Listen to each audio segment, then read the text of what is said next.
नमस्कार मैत्रिणींनो, तुमचं खूप खूप स्वागत आहे. मी कविता तुमच्या आवडत्या कविता किचनमध्ये तुमचं खूप खूप स्वागत करत आहे. तर कारले बघून तुम्हाला समजलं असेल की आज आपण कारल्याची भाजी करणार आहोत. हे कारले शेतातले आहे, आपल्या घरचे. तर हे कारले आता आपण छान बारीक कापून घेणार आहोत आणि छान स्वच्छ 1-2 पाण्याने धुवून घ्यायचे आपल्याला हे. त्याच्यानंतर या कापलेल्या कारल्यांमध्ये आपल्याला 1 ते 1.5 चम्मच मीठ घालून घ्यायचं आहे. मीठ घातल्याने याच्यामध्ये कारल्यामधला थोडासा कडवटपणा हा कमी होत असतो. त्याच्यामुळे मीठ तुम्ही घालून अर्धा तास तरी ठेवून द्या. त्यानंतर आपल्याला आता फोडणी घालून घ्यायची आहे. त्यासाठी आपण एका कढईमध्ये 2 चम्मच तेल घेतलेलं आहे आणि तेल छान गरम होऊ द्यायचं आहे.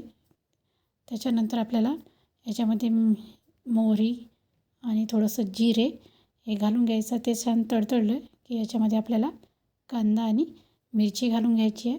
तुम्हाला हवं असेल तर तुम्ही लाल तिखट घालू शकता. मला हिरव्या मिरचीची भाजी करायची होती म्हणून मी हिरवी मिरची आणि कांदा घातलेला आहे.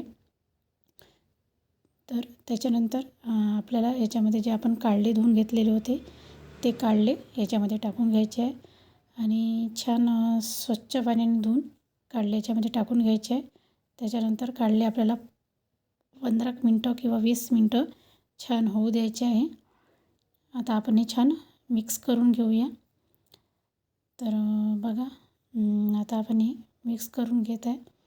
कोणाकोणाला कारल्याची भाजी आवडते हे नक्की तुम्ही कमेंट करून सांगा. तुमच्याकडे कारल्याची भाजी कशी करतात ते पण सांगा.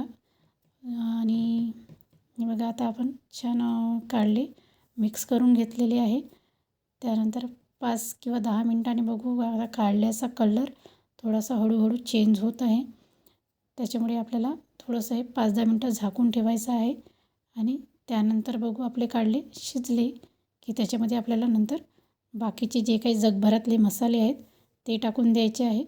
जगभरातले मसाले म्हणजे आपले जे आपण डेलीचे जे मसाले आहेत तेच मसाले. आता आपण हे झाकून ठेवायचे आहे.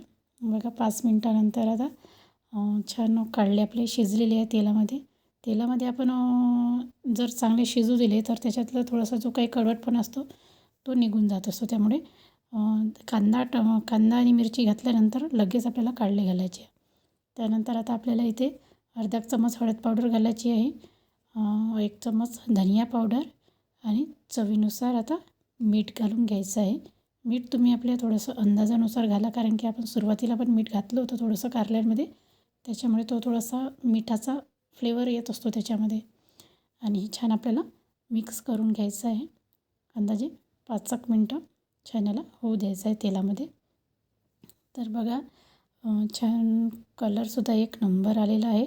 आता याच्यामध्ये आपल्याला जे 2 म्हणजे मोठे टमाटर कापून छान घालून घ्यायचे आहे आणि हे मिक्स करून घ्यायचे आहे. तर तुम्ही जर माझ्या चॅनलवर नवीन असाल तर माझ्या चॅनलला नक्की लाईक करा, शेअर करा आणि सबस्क्राईब करायला विसरू नका. तर बघा, आता आपली कारल्याची भाजी छान तयार आहे. हिला आता 5-10 मिनटं आपण भाप काढून घेऊया, म्हणजे जेणेकरून टमाटर याच्यामध्ये छान मिक्स होऊन जाईल. 5 मिनटानंतर बघूया, आपली कारल्याची भाजी छान शिजलेली आहे. टमाटर पण त्याच्यामध्ये छान झालेले आहे. आता आपल्याला 1 चम्मच साखर घालून घ्यायची आहे त्याच्यामध्ये, जेणेकरून या भाजीला छान आंबट गोड अशी चव येणार आहे आणि आपली भाजी 1 नंबर अशी आता तयार आहे. आता आपल्याला याच्यामध्ये थोडंसं हिरवं कोथिंबीर घालून भाजी सर्व करून घ्यायची आहे. बघा, 1 नंबर असा कलर आलेला आहे भाजीला. तर आता आपण याच्यामध्ये सांबार घालणार आहोत. तर आपली कारल्याची भाजी 1 नंबर अशी तयार आहे. चला मग भेटूया पुढच्या रेसिपीमध्ये. Bye bye.